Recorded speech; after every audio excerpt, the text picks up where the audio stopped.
Welcome to Cosmic Comics, Games and Collectibles, your zen of geekism. We carry comics old and new, magazines, toys, games like Pokemon, Magic, D&D.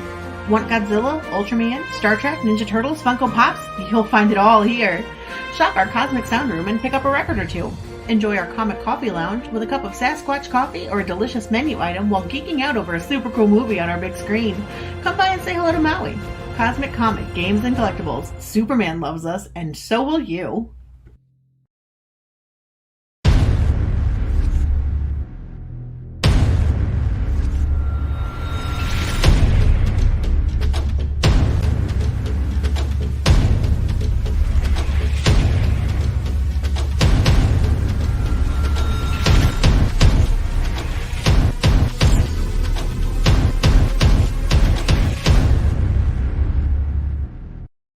And good evening, everybody. I am RJ Carter, still Senior Managing Editor here at CriticalBlast.com, and welcome to another night of delving into the world of crowdfunding comics. There are so many people doing this now that if I get to talk with everybody, I'm going to live forever because I will never get through them all. Tonight, we are proud to have with us Mr. John Hervey, the man from beyond time. John, welcome to the show. How are you doing tonight, my friend? Doing well, RJ. How about yourself? I'm hanging in there, you know. It's like I feel good. Well, no, if I say that, then YouTube's going to strike me for copyright if I say I feel good, because they're going to say, no, that's James Brown said that. You can't. That's not your line, sir. She had a special day today, though. Well, I didn't do much of anything except continue surviving. It's a good day. It's another day. My 54th trip around the sun concluded today. So there you go. Congratulations, my friend. Starting a new one tomorrow. Thank you very much. Yeah. So yeah, I celebrated by on the way home. I picked me up a small Chicago stuffed pizza, and now I'm a large Arkansas stuffed RJ. So if I'm a little lopsided tonight or a little drowsy, you'll know what's going on, and then plus I'm cutting out after this show immediately. Right at 8 o'clock, I'll be jumping over to the Creators Outlet. So nice. That will be interesting. I can't wait to hear what I'm going to say because I have no idea what they're going to talk about. Oh, I got to tune in to find out now. Well, yeah, so do I. I can't wait to watch it. Hey, I didn't mean to ask you, man. I get the Twitter tag, the Beyond Time Inc. I've not seen a book about time travel yet. Have I missed something? Where's this coming from? Oh man, because the books are beyond time, man. I don't. The stories aren't told linearly, so you'll see that. We, especially in this more of this Black Tiger series, you're going to see some flashbacks. You're going to see, at the end of the day, the stories aren't all told linearly, but they will all be canon. So we're not going to undo anything that we've done, so it's more of just having the flexibility to go back and, tell stories maybe between time periods where we've, and just kind of fill in gaps. All right. So you might see somebody for the second time, but it's still maybe the first time that you're seeing them chronologically. Exactly. Kind of like what they did with Breaking Bad and then going back to Better Call Saul. There you go. Like, hey, I know all these characters, but now we're just meeting them. Right, exactly. So I see here that the Tigress returns. So this is, even though it says Volume 1, this is a follow-up to something that's happened before. Right. So this is Volume 1 of the new story arc. Okay. But the first appearance of Black Tiger was in Legacy of Fury. And this released at the end of last year, beginning of this year. And this is a 172-page graphic novel. That's a big boy. Yeah. That it laid the foundation for the whole Beyond Time universe, and it also, of course, laid the foundation for this story. So you really get to see, a number of different Black Tigers in this volume, and you get to see the establishment of a new Black Tiger, and then that's where Hidden Dragon picks up. So Hidden Dragon does pick up after this. It's written in a way where you can just pick up Hidden Dragon and run, but I feel like you get a much more, if you have a much more enjoyable ride, if you have Legacy of Fury, because you'll see kind of the fulfillment of some things, and just the connectivity. Gotcha. So the Black Tiger is like a mantle, sort of like the Phantom? Exactly. So Black Tiger, couldn't say it any better. It's a mantle that has been in existence and held by different people over time, over thousands of years. So we're now in this slice of history today, but one of the things that we will see in the series are flashbacks to prior Black Tigers in different epochs. Okay, so do they have, are they just inheritors of the role, or do they have abilities?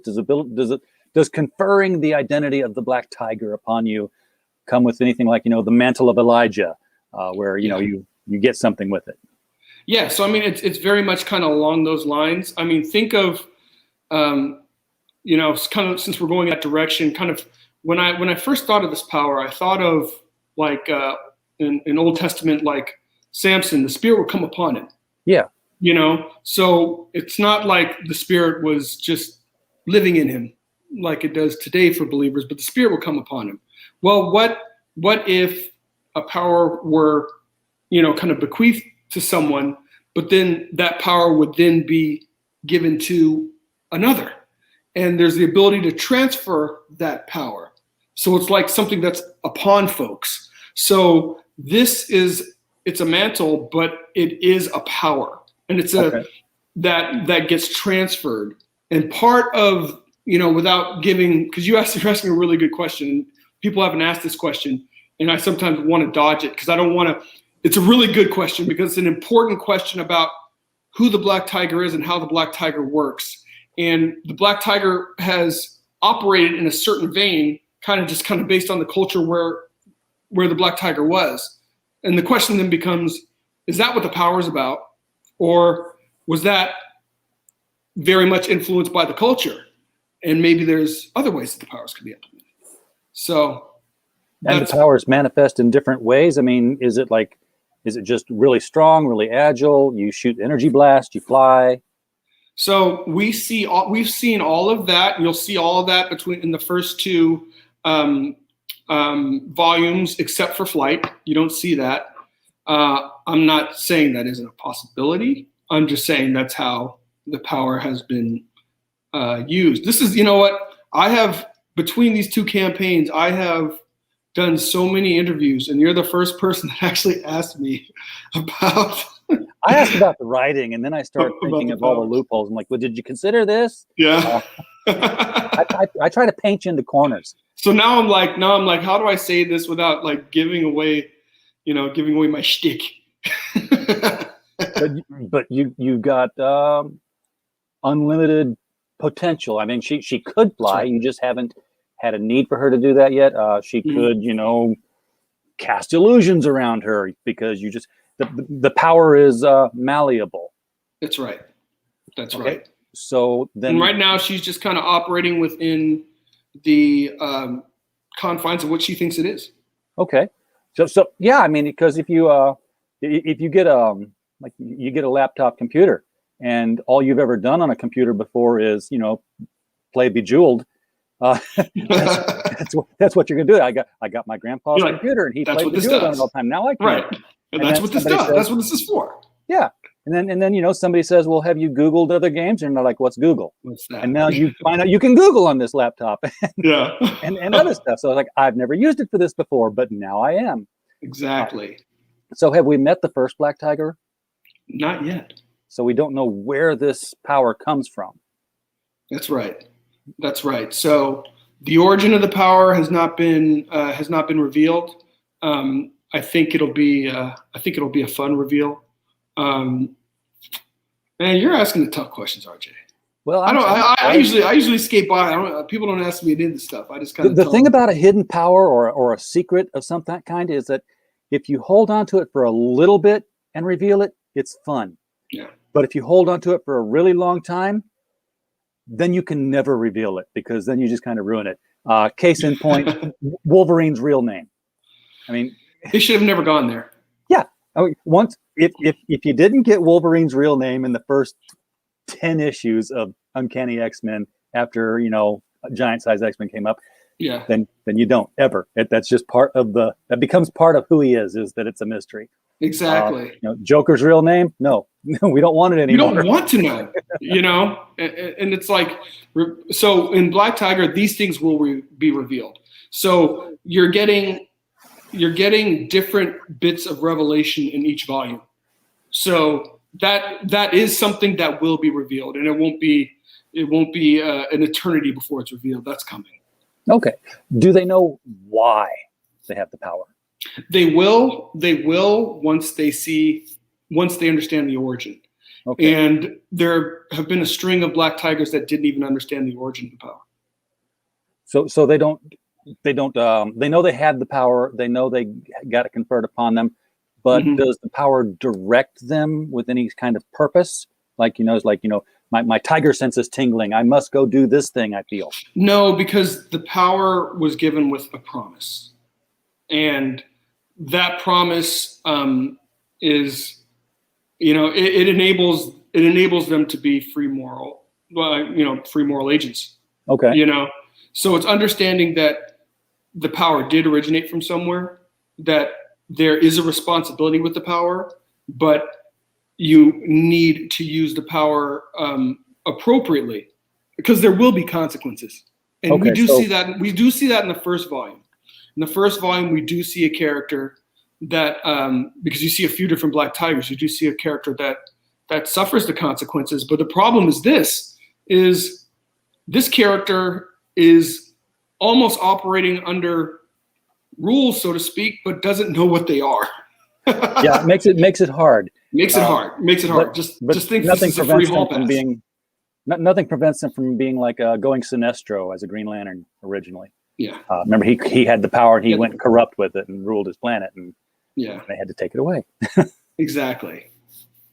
So you've apparently struck a chord with readers somewhere, because I'll share the screen here. You've got 704% of funding with 23 days left. Is that your last 23, or have you gone through 30 already? This is the first 23. So we opened up last Tuesday. Yeah, it's a week, and you're at 3,500. So well done. It's all blessed. coasting now. We're very blessed. I mean, we're fortunate because there were a number of people that got on board on Legacy of Fury, and then a number of people that missed Legacy of Fury. So kind of when this opened up, I think they were the first ones to jump on board. The ones that said, hey, you closed that campaign, I would have wished to have gotten that book. So I think we've had some headway with that, and people did enjoy Legacy of Fury. And I've got some folks also from my second campaign from Magna.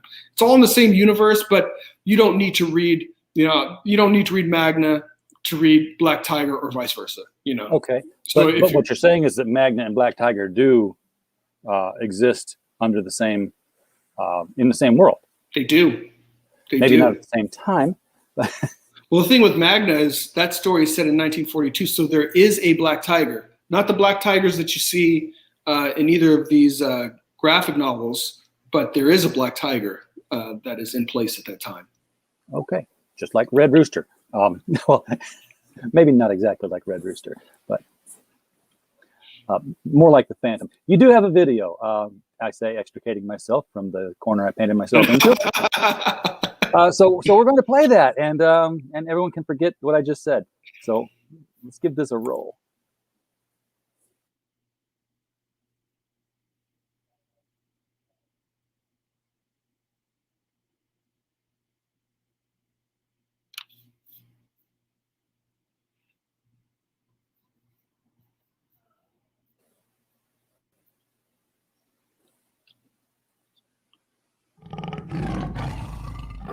Tiger.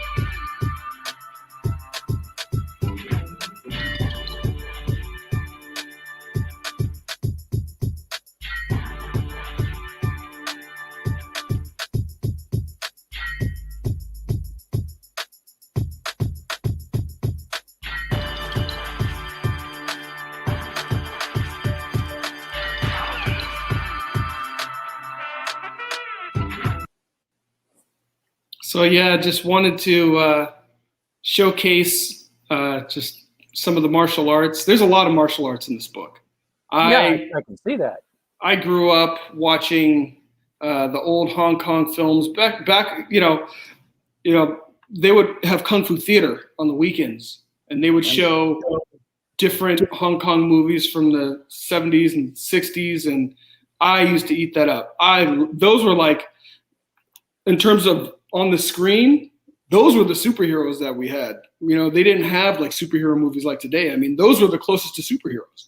Oh yeah, Bruce Lee movies, Billy Jack movies. Oh man, Chuck Norris. Well, the early 70s, martial arts was pretty much a brand new thing to the United States. It was thousands of years old, and here we are. Here, like, what's this thing we've never seen before? This is insane. Yeah, he just walked up that wall. Yeah. He just flew 30 feet across. It's superpowers. Yeah. So it definitely and they were real. There's no tricks. I think that was part of the allure. I've always loved martial arts. I love also kind of crime dramas. I'm a big lover of comic books. That's the first medium that I really ever fell in love with, was comic books. I hear that. So being able to translate all of these things and put these different elements into one story, oh man, this, for me, this is a dream come true. I'm glad people are kind of coming on board and are interested in reading the stories too. But just like other folks that are creating content, I mean, we're creating the kind of things we want to see. So, that's just the bottom line. I mean, this is the kind of comic, and I stress that because, with comics, you're really just constrained by, maybe the page rates of the people you're working with and your imagination. Yeah. As opposed to, not having your head worried about, well, if this were made into a TV show, I want to make sure that the budget remains constrained. No, we want to use the beauty and just limitless, availability that comics gives you to its fullest. And that's why I've always loved the medium. I mean, it literally is unlimited what you can do. Yeah, animation has the same yes, restriction limit or removal of restrictions of limitations. Yes. I talked with Lou Scheimer because he did the animated Star Trek series, which was basically a continuation of the show. Yeah. But because it was animated, guess what? You could have real aliens as part of the crew. Right. So it wasn't just a guy with pointy ears. You had this camel guy and this cat lady. Yeah. You would not have been able to do that on the show with the technology available at the time in terms of special effects and makeup. Now, of course, you could do anything pretty much, but it would still be animation of a kind, just CGI. That's right. So that's absolutely right. So the current Black Tiger in this book, I'm not going to say current because it could have happened a few years ago, or it could happen, I guess, a few years in the future. We don't know. Is Jen Thong. That's right. Are they always female and are they always Asian, or does this thing bounce around, no respecter of person? It's just, you're the person who's be thou worthy, pick up the hammer of Black Tiger. And you're asking some good questions. So this is a power that it has been for actually a number of decades. It was in a monastery in China, made its way to the United States, and she is basically in her family third generation. So this power by no means was always in her family's, but she is third generation holder of this power in her family. And the question is, was it ever meant to be handed down like through a family? It was, so she's learning a lot. She's actually, man, RJ, why are you asking these good questions? She is what we think to be the first female wielder of the power. Okay, so her father had it before her. Her father and her grandfather, and He then didn't wear that thong. A big part of the Legacy of Fury story is actually the power gets handed down to her brother, and then she's ends up being kind of a secondary recipient. Okay, well, her brother probably didn't want to wear that thong. Wouldn't look, yeah. And Rod didn't want to draw it on him either. Well, Go figure. No. He's not shying away from the booty shots. That's for sure here. Yeah, that's a leg shot if I've ever seen it. Leg, booty, everything. Yeah, it's got everything. Yes. So you got the catch up tier. So you did miss Fury. It's here. In this for $60, you get the graphic novel. That's the 120 page monster you held up there. 172. 172. I'm sorry, I said 100. I got Yeah, you got the 100. Yeah, it's almost 200. I'm just going to go with 200 now. So that's 172, and then this graphic novel is 88. So what you get about 260 pages between the two. That's a very, very good deal. Yeah. So you get a good amount of Black Tiger. And then, of course, for $10, you can get the. Now this is a digital version. This is different from what I've seen normally. This is not a PDF. That's right. This is actually on our web reader. This is at the Beyond Time website. So we have a reader, has a couple of different modes, like a single page, double page, or reading it, kind of panel to panel mode. So you'll be able to read it, on there. And we have other content there too that we haven't even released as graphic novels yet. We have a couple of other properties that we haven't had a chance yet to release as graphic novels. So if you go to the website, you'll see, of course, Magna and Black Tiger, but a couple of other properties as well. Okay, but you have to have like a password to access this. That's right. I don't know. I'd be afraid I'd forget my password or something, or God forbid something happens to you guys and the site goes down. What's the contingency there? I mean, if you do go into a sunsetting phase, you're like, hey, everybody, here's PDFs of the copies that you bought. Probably something like that. I mean, we've had the site up since 2011. That's got a good age to it. We've had people that have been able to read comics for quite a while on the site. So, if for some reason we were, going to sunset it, we would make sure we took care of people. And that would probably have to be a PDF.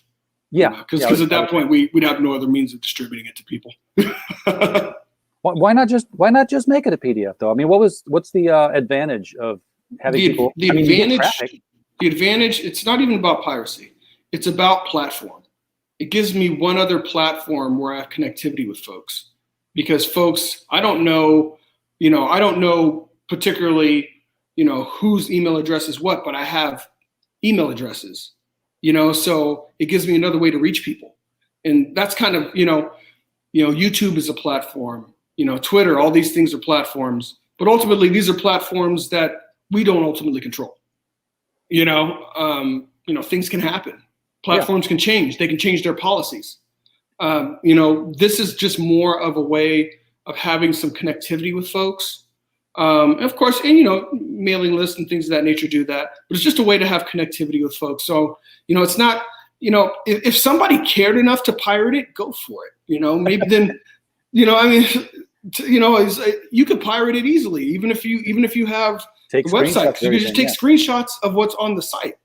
Yep. So, it's more about platform. Well, people are buying into it, so you might be onto something there. I like owning something, even if it's digital. I just like to know that it's with me. Like you said, platforms can change. Well, from your perspective, YouTube can change and it blocks you out.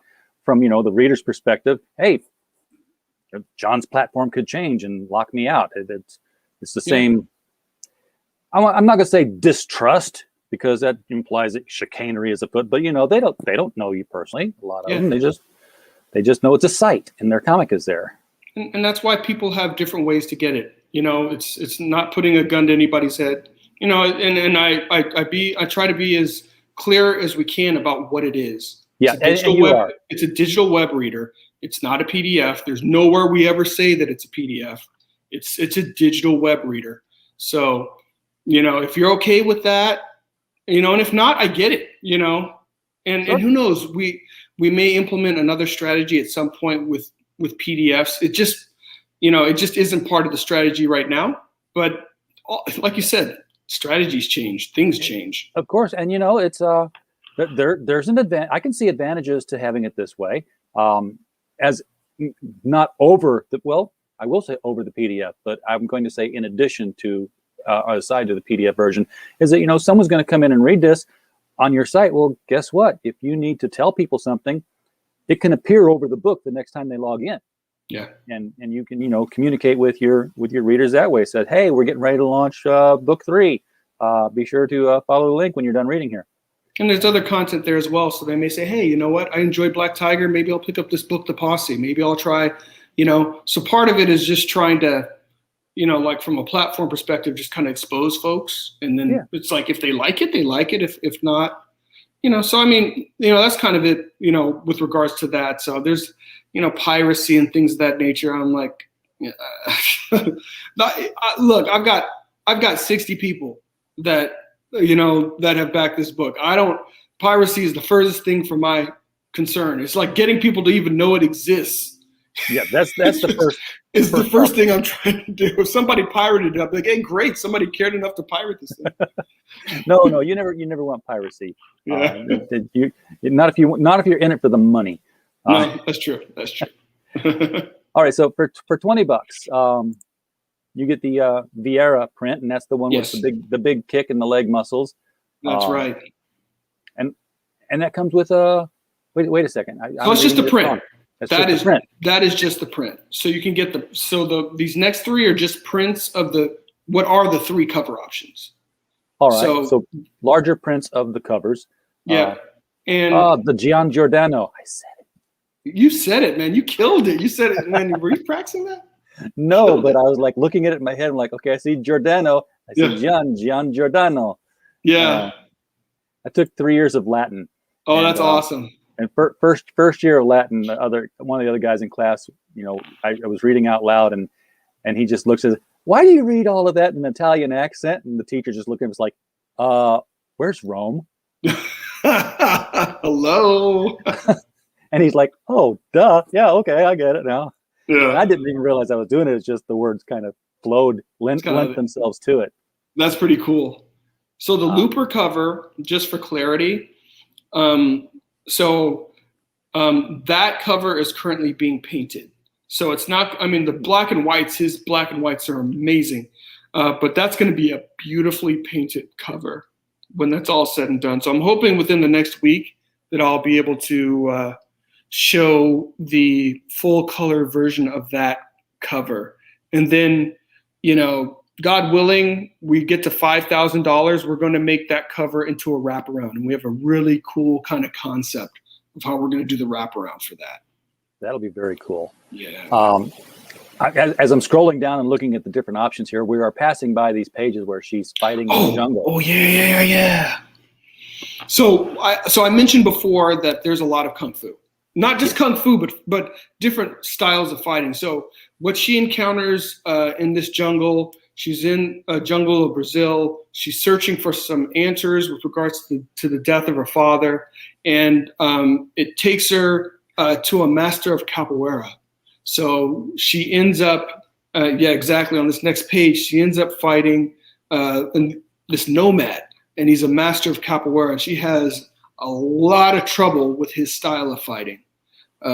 Just kind of adapting kind of exactly the dance, the flow, and it's a fun sequence. She's kind of fit to be tied, trying to handle this guy. Yeah. Now she's also not in costume, which brings me back to the power. So the power obviously is not some physical object that gets passed on to somebody, and it's in there. It's a sort of like more of a take my hand and and feel the power flow into you kind of thing. Exactly. So it's like literally, a power going into you. Kind of the coming upon you, going into you, kind of a premise. So she wears the costume because it bespeaks, in a very, kind of feminine, different way, Black Tiger. So it has qualities that were, not the thong part, but it has qualities that were reminiscent of what her dad's costume was. So people would know that she is a female version of the Black Tiger. I thought it didn't have anything to do with the power. I was going to say that there was a book, and a mainstream book at that, called Justice Machine. I don't know. That was 90s teen book, independent publisher. Bob Ingersoll was one of the writers on it. Okay. And there was a whole deal made about the whole, why do you wear such a tight costume? The guy said to her, and it turned out that her powers were built on basically her blood pressure and something called a medical thing called vasocongestion. Okay. So she wore the thong, and it was snug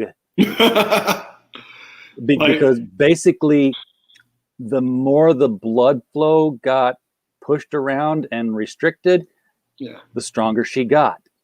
Dude. So like Hulk was like, the angrier I get, the stronger I get. Yeah. She was the hornier she got. Wow. Yeah. That's a power. that's and I said, like, so basically you just fight her long enough, you don't have to fight her anymore. He said, well, we never really thought about that. I'm like, oh, I did. Yeah. You know what? RJ, I know you're not the only one. Like, I'm not trying to beat you. I'm just trying to outlast. Exactly. I have a horrible mind. I'm going to hell. Man. You know what? This scene right here, and this is just to show you that there's just a mixture of action. So the woman in the purple shirt that's under that crate, she's actually holding that crate up.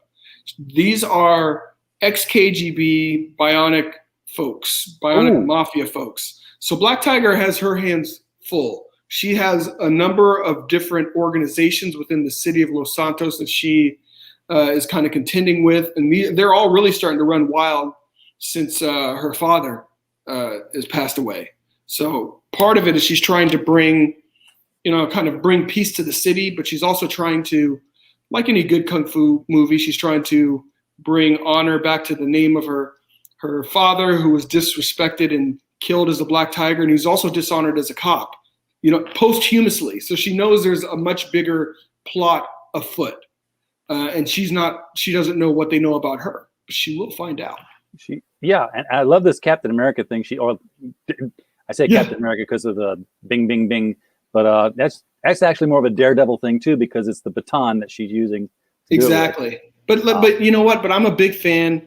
You said Daredevil. So like my buddy was the one that got me into, he's actually the one that collected like the Miller Daredevil back in the 80s. I was collecting Avengers at that time, which was not a bad choice, by the way, at that time. But I would go to his house and I would read those books, and the way they did the fighting, like the flow of the fighting, that's something I'm very old school like that. I love, like I already told you, the Hong Kong movies. So I love for the fights to flow. I love to be able to follow the flow of the action. So have you watched the Daredevil series on Netflix? Yes. So you probably really enjoyed the famous hallway fight. Yeah. The no cutaways. Yeah, exactly. So this page, there, and this is just to show that like Black Tiger isn't the only one that you see in action. There's basically 5 assassins. They're called the 5 Fingers of Death, and they're some of the deadliest people from all around the world. There's an African wrestler there. There's a Filipino stick fighter. There's a British pugilist. There's a shinobi, and there's a character called Touch of Death. Kind of 36 chamber style, and they're actually attacking the bionic Russians. So there's a power play that's happening within the city. So you get to see there's a lot going on. I think one of the things, RJ, that I wanted to do, even as I was building kind of the lore of the Black Tiger, is I wanted to bring the city to life. I was thinking about so many stories that we loved, and what things that make Spider-Man and Batman so intriguing when they're well written is their rogues gallery and the city that they're operating in. Yes. So trying to, bring you a complete story and also give you elements of these different characters that, she's coming into, conflict with, and what's going on in the city, all those things. So are you planning on keeping her around for a while? Because, you're talking about showing different eras of Black Tigers, but there's something to be said for, Agreed. Matt Murdock being there issue after issue after issue after issue. So we're kind of using her as an anchor. Okay. And because she has no understanding of the power, we're using her as a point of discovery. So it's self-discovery, but she's also discovering the history of the Black Tiger. So we're also telling stories of the past as she's learning more about the Black Tiger and, kind of, becoming her own Black Tiger. So yeah, the intent is to rock with her for quite a while. Okay, I get it. Yeah, it's kind of like the Destroyer Remo Williams. He's the anchor point, but Master Chun's always saying, this is what Master Po did in the 5th century, and this is what Master Keong did. And so he was learning all the histories of that. You get little mini Sinanju adventures. There you go. And this is kind of I'd say this is like a Jackie Chan-ish kind of action here. She's in her civvies, and she is protecting the guy in the chair from this assassin. And if you scroll up a little bit, you see that she kind of deflects her knife with a stapler. She's kicking the guy's chair out of the way, so she's kind of doing a little bit. It's kind of an homage to Jackie Chan in kind of this whole sequence. Very nice. And you could follow the flow on this one really well too. Well, you know what? And that's where I have to give such kudos to Rod. When I write the stories, I'm very detailed in how I write them, and it's not because I'm saying it's my way or the highway, but I always want Rod, and we've worked together for 17 years now. I always want Rod to know exactly what I'm thinking, because with that, then he can either say like, I see where you're going, let's try this, or he can be like, you're insane. That's not gonna, but he at least knows where I'm coming from. And I think it's almost from an editorial standpoint, it's almost easier to know what the person is trying to do. And then as opposed to just saying like, hey, you know what? I have this general concept. Why don't you run with it? Because I see when I hone in on ideas, it really gives him an ability to focus and say like, no, I think we could do this in a better way. Or, hey, let's think about, so it's a process that works for the two of us. That makes sense. Now, this panel here is quite a reveal because we're like, Black Tiger, Hidden Dragon. Well, the Black Tiger is a girl who, does this. What is the hidden dragon? You got a real dragon there. And it's not so hidden.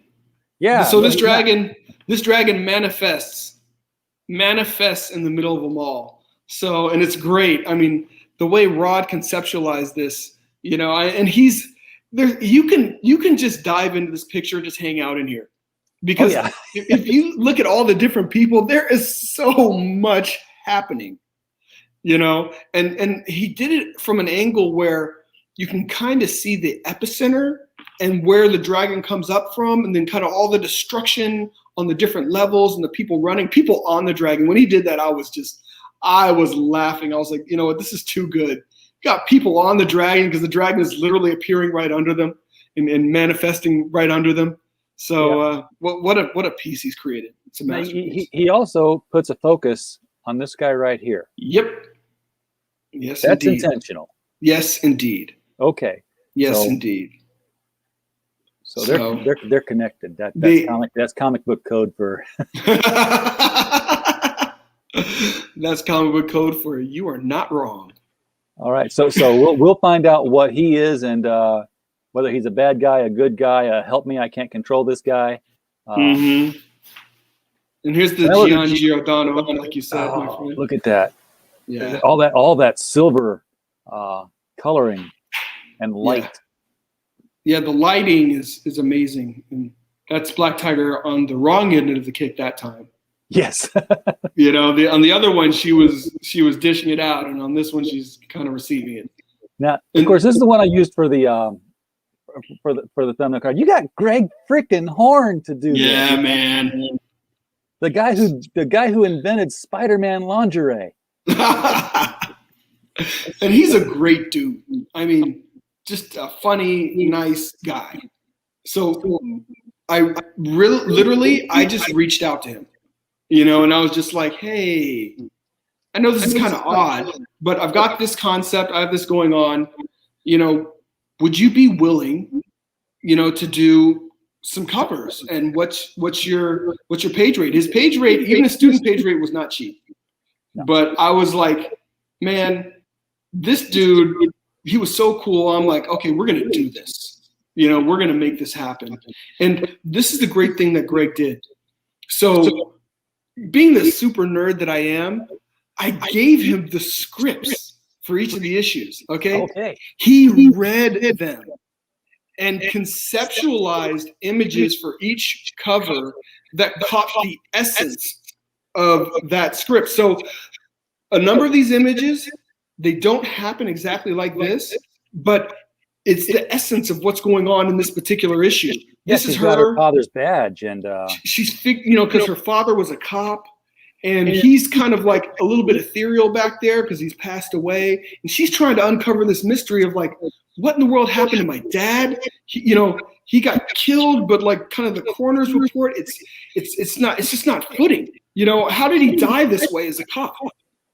yeah, well, because he was a cop and he was Black Tiger. So she didn't know this. Is there secret identity involved with being the Black Tiger? There is. So her younger brother that becomes the Black Tiger before her actually knew about it growing up. So she was very much on the outside of that whole secret. It was very kind of patriarchal. It was going down the line. But her brother ends up very much wanting as the Black Tiger. All right, and she's not doing well in this particular scene either. No. Wheel of Torture. Yeah, and there's and you see that this is from Legacy of Fury. So the seeds for Hidden Dragon we've been planting from the beginning, and you kind of see that dragon that's manifesting behind her. Yeah, and no, I can't tell you because if I tell you that, then I'm telling you too much. But yeah, you're asking really good questions, and gonna have to read the book. Yeah, the point of the book. This is also from Legacy of Fury, right? That's right. So all the pages now are Legacy of Fury. Okay, so the Greg starting Horn with the Greg Horn cover down. Okay, so the Greg Horn cover is a Legacy of Fury cover. That's right. And he didn't do a Hidden Dragon cover. No. Okay. No. So to get the Greg Horn art, you have to get the Catch Me Up. You have to get the Legacy of Fury to get the Greg Horn. Was it a cover the last time, or is this a new cover for the Catch Me Up? So last time Rod wanted to do a wraparound, so we did a wraparound with Rod. But this time, we're going with the Greg Horn cover that you saw. All right. So if you see the Greg Horn cover, you've got second printing. That's right.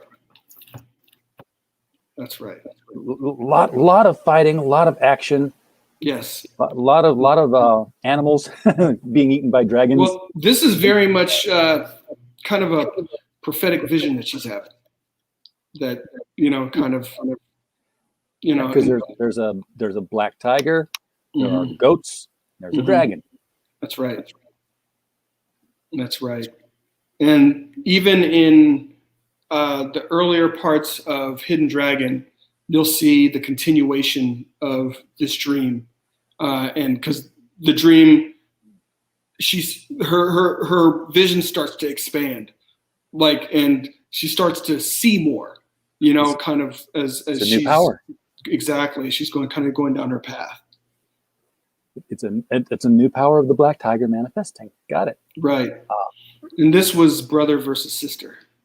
Oh, so when he gave up the power, now did he pass on? I'll have to read the book. I'm not going to. RJ's asking great questions. I can't tell you that. So now here is another Greg Horn picture, though. Yeah, this is, man, I love this picture. Now, see, this is how awesome Greg Horn is. So the issue where there's a reveal, I mean, this isn't how it happens, but he's like, here's the essence of what happens. She kind of unlocks the secret of the Black Tiger. And I'm like, this is flipping amazing.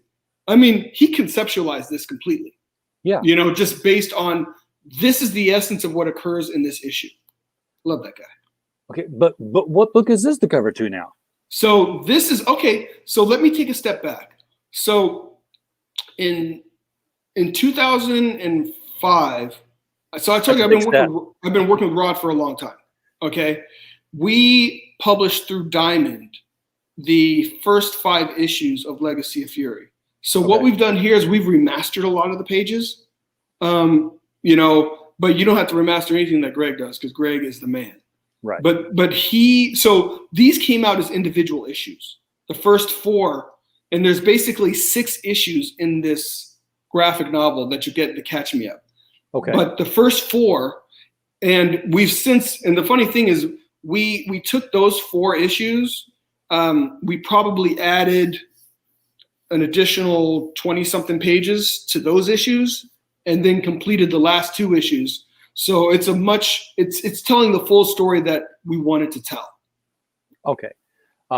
That's the reason why there's so many great. I mean, like when you get the book, you're gonna see inside all 6. Okay. So that's going to be an inside page of the You're gonna graphic get novel. all 6 Greg Horn covers inside, but then I'm gonna give you Greg Horn. The first Greg Horn cover is gonna be The main to cover. the book. Exactly.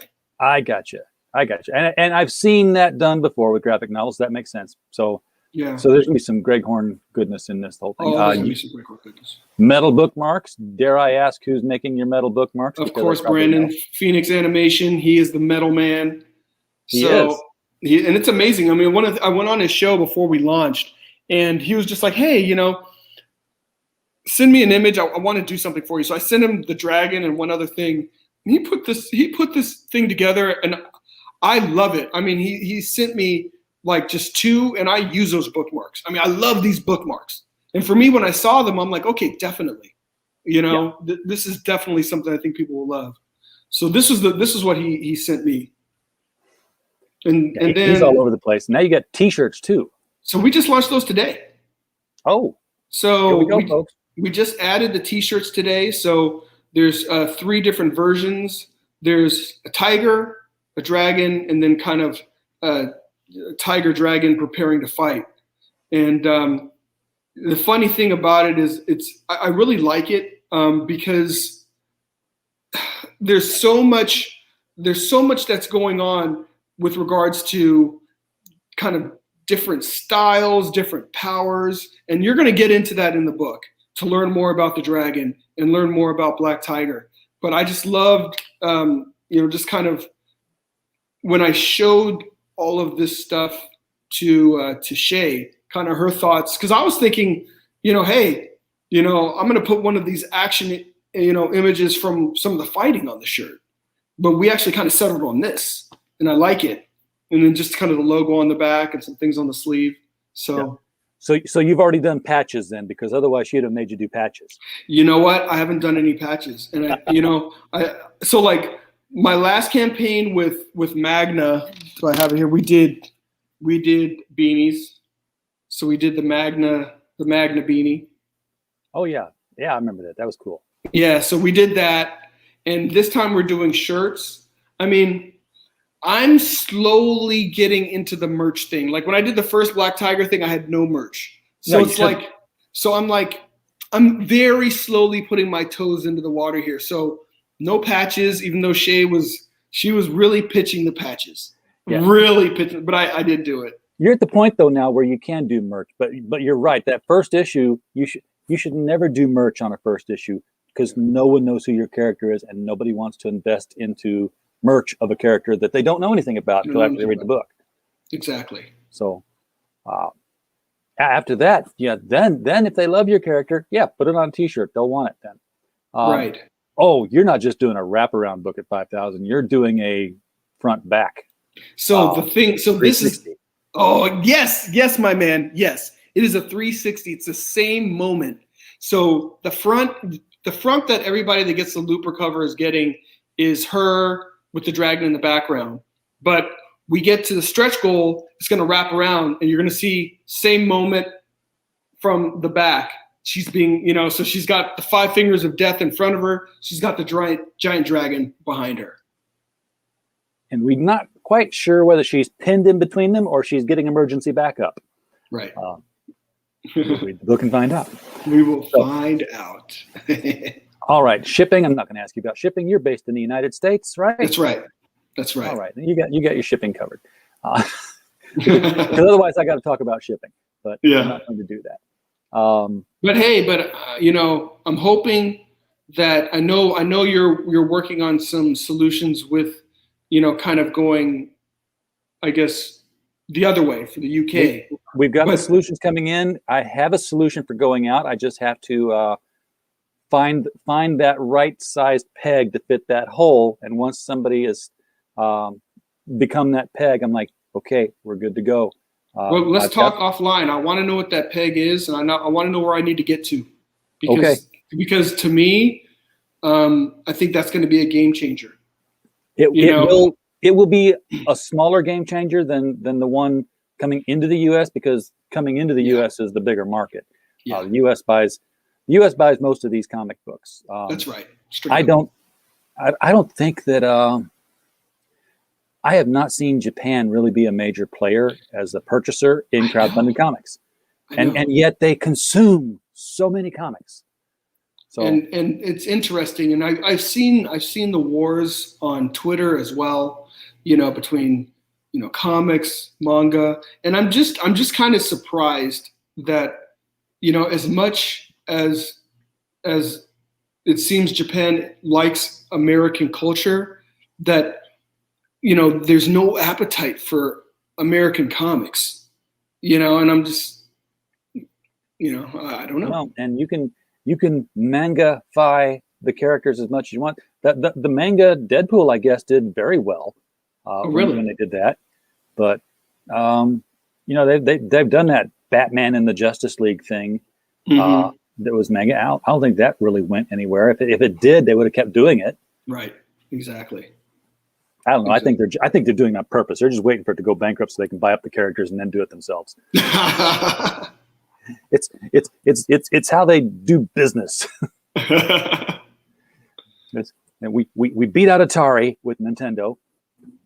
Now if you want to play an Atari game, it's probably going to be made by Nintendo. There you go. That's all right. True. So we looked at the different tiers. It was get past the prints here. Mm-hmm. This is different. Prints usually follow the books. You got them in a different order. You know why? It's like you can't. So it's all about pricing on here. Yeah. So I can't control the order. So everything. So the other than putting a featured. Other than that, everything kind of goes from lowest price point to highest. It gets sorted. But now that and this is something possibly for consideration with future crowdfunders. Mm-hmm. Now that both Kickstarter and Indiegogo have got the add-on capability, yes, I'm seeing a lot more campaigns now are like tier 1, here's the book. That's it. And just add on. Everything else is just add on. That way you don't have to sit there and think, okay, I need to have a tier where they can get the print and the book, and I got to have a tier where they can get the book and the bookmark. But I've got to have a tier where they can get the print and the bookmark and the book, and it just gets out of hand. Now it's like, here's the book, or here's book A, book B, book C, and all 3 books. And that's it. Sometimes you don't even do that. You just say, here's the main book. Everything else is an add-on. Wow. It's going to simplify it. That definitely simplifies it. You don't have to go through so many rewards or so many tier levels. Yeah. I mean, I would think that if you do have 3 printings of a cover, then those would be the 3 things you put on there so people could pick the book they wanted. But even then, you would have, say something like this, you got book A and book B and book C. Well, I like book B and C. I'm going to pick one of the 2, and then I'll add on the other one at the backstage, and then maybe I'll throw in a T-shirt and a bookmark as well, and maybe that way I don't have to get the print if it would have been part of a bundle, and I don't have any place to hang it on my wall. It's all a la carte now, I think. You know what, and that's the beauty of what's going on here. We're all learning. Yeah, it's changing. Oh, it's changing right in front of our eyes. Yeah, and I think that's the thing that's amazing. We all have to kind of be willing to pivot. And I agree with you completely. And I think the things that you're doing, and the other thing that I love about this is the industry has been completely revolutionized. Yes, it has. Because look at who the important players are now. The important players are people like yourself that have shows. You're about to do some things on the distribution side. There are important players that just share. I mean, you think of like the Tompas and the Frog G's of the world. Yeah, they're just sharing the links out there, buddy. Just sharing links, man. I mean, it's like the everything, I think, in a good way has been shaken up. And I feel when it's done right, there's a lot of accountability to to the end users. Yeah, when and it's that's the done right. genius of the stretch goal too, because with the stretch goal is like, you put the real good stuff out there. Somebody wants that thing, and they're already a backer. They're gonna be like, well, I want that to come with my thing, so I need more people to buy this thing. Right. So I'm going to share it out to everybody share and tell them and compel, and you turn your readers into your marketing force. Yeah. And I think that's what's so amazing here. Yeah. The marketing, the shows, the people that sharing, and it's like this was never possible before. Before the way just really wasn't a way. It's like put yourself in Diamond previews. Ask if Diamond will let you. Oh, and then if they do, you're going to pay an arm and a leg because you're going to need to have some kind of no one knows you from Adam, so you need to get some kind of an ad page in there, and then you're gonna receive 30-something cents on the dollar. And then you're going to pay an artist to do the second issue, and they're going to come back while you're in the middle of doing that and saying, "Yeah, we're dropping you." Exactly. So now you do it all yourself. You don't like our comics? Make your own. We did. And they were like, "Oh man, they actually did it." That was supposed to be a threat. They weren't actually supposed to do that. So and now deal with it. everybody. So people are making their own books. And I really feel like, I don't know, maybe since Q3, Q2 of last year, everybody's leveling up. I mean, the quality of the books are so high. It's not simply a matter of, these are indie books. No, these are high quality books. This stuff is better than the stuff you're finding on shelves. It's stuff I can read. Yeah. And enjoy and read again. Well, John, we're going to have to wrap things up here and head out because I am pushing. I'm up against a hard break. Yeah, you are. Yeah, you are. as Sean Hannity will sometimes say. So I want to say I appreciate you being on the show tonight. Folks, if you are watching this on the replay and you haven't clicked it already, the link to Black Tiger Hidden Dragon is right down there in the description below. Please do click on that. Check it out. Back the copy you want. Get the add-ons you want. And push this thing to at least 5,000 so we can get that wraparound painted cover. That's going to look very, very sweet. Yes, indeed. Also ask, that you share the link to the video. Not for me. I've got subscriptions. I've got the hours. I'm monetized now. Woo. But share it so people can see John's comic and, back it through that. If so they can get some questions answered. RJ asked if you didn't listen, he asked questions that no one had asked before, and I'm hoping I didn't spill too much of the beans. I asked the questions as though you're going to hand me the story to take over, and I need to know everything that I need to know to finish the chapter. Yeah. You asked the questions that I want to answer so bad, but I'm like, I can't. It will be answered in due time through the book. All right. Folks in the chat, appreciate you being here tonight. We don't have a show without you. And